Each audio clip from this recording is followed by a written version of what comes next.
শিল্প শুধুমাত্র সৌন্দর্যের প্রতিচ্ছবি নয়, অসংখ্য গল্প আর অনুভূতি প্রকাশ পায় শিল্পীর ছবিতে। এসব বিখ্যাত চিত্রকর্মগুলো পেতে লোকে বিনিয়োগ করে কোটি কোটি ডলার। তাই এগুলো অর্থনৈতিক মূল্য বিশ্বকে তাক লাগিয়ে দেয়। চলুন তবে 2025 সালে এসে বিশ্বের সবচেয়ে দামি চিত্রকর্ম কোনগুলো তা জেনে নেই। অনেকে মনে করেন লিওনার্দো দা ভিঞ্চির আঁকা মোনালিসা বিশ্বের সবচেয়ে দামি চিত্রকর্ম। 2025 সালে এসে এর আনুমানিক মূল্য $1 বিলিয়ন ছাড়িয়ে গেছে, কিন্তু এর কেনা বেচা নিষিদ্ধ। এই রেনেসা যুগের শিল্পকর্মটি সংরক্ষণ করা হয়েছে ফরাসি লুভর জাদুঘরে। মোনালিসা কেনাবেচা নিষিদ্ধ হলেও লিওনার্দো দা ভিঞ্চির আরেকটি চিত্রকর্ম এখন পর্যন্ত সবচেয়ে বেশি দামে নিলামে বিক্রি হয়েছে, সেটি হলো সালভাতর মুন্দি।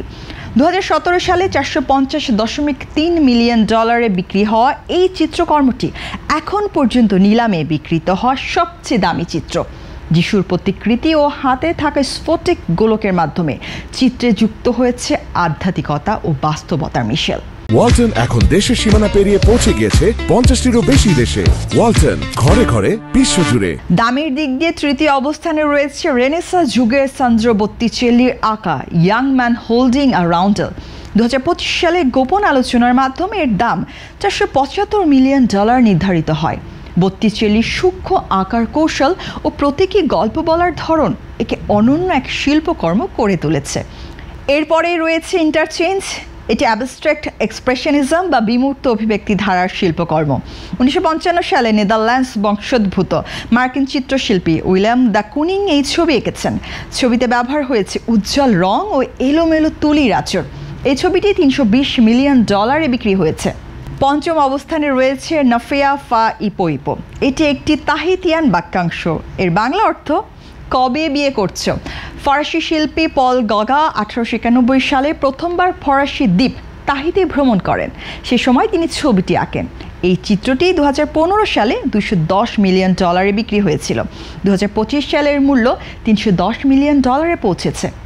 6 নম্বর অবস্থানে রয়েছে নাম্বার 17 এ নামের একটি বিমূর্ত ছবি।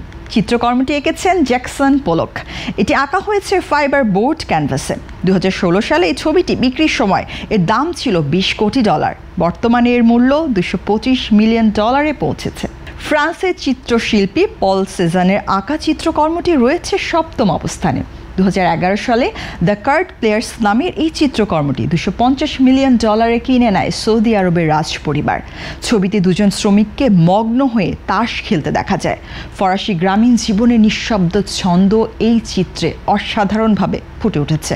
আধুনিক চিত্রশিল্পের ইতিহাসে বিখ্যাত গুরুত্বপূর্ণ ছবির একটি পাবলো পিকাসোর আঁকা লে ফেম দালসে ভার্সন ও রয়েছে 8 নম্বর অবস্থানে। 1955 সালে ছবিটি আঁকা হয়। ছবিতে আলজেরিয়ায় উপপত্নীদের তাদের হারেমে একটি হুক্কায় হাশিশ বা আফিম খেতে দেখা যায়। এই রঙিন চিত্র 2015 সালে $179.4 মিলিয়ন বিক্রি হয়। 2006 সালে $150 মিলিয়ন বিক্রি হয়েছিল অস্ট্রিয়ান শিল্পী গুস্তাভো ক্লিমেটের আঁকা অ্যাডেলে ব্লক বাওয়ার, যা রয়েছে 9ম অবস্থানে। এই চিত্রকর্ম জার্মান অস্ট্রিয়ান ধর্নাঢ্য সমাজের প্রতীক। এটি ক্লিমেটের অন্যতম সেরা কাজ। 2025 সালের মূল্যের দিক দিয়ে 10ম অবস্থানে রয়েছে নরওয়ে চিত্রশিল্পী এডওয়ার্ড মাঞ্চের আঁকা দ্য স্ক্রিম। এই ছবিতে আকাশের নিচে নদীর ওপর সেতুতে দাঁড়িয়ে আর্তনাদ করছেন এক নারী, তার পেছনে আরও 2জন মানুষ। এই চিত্র 2012 সালে $119.9 মিলিয়ন বিক্রি হয়। মানবিক যন্ত্রণার বিশ্বজনীন প্রতিচ্ছবি হিসেবে এর দাম বেড়েই চলেছে।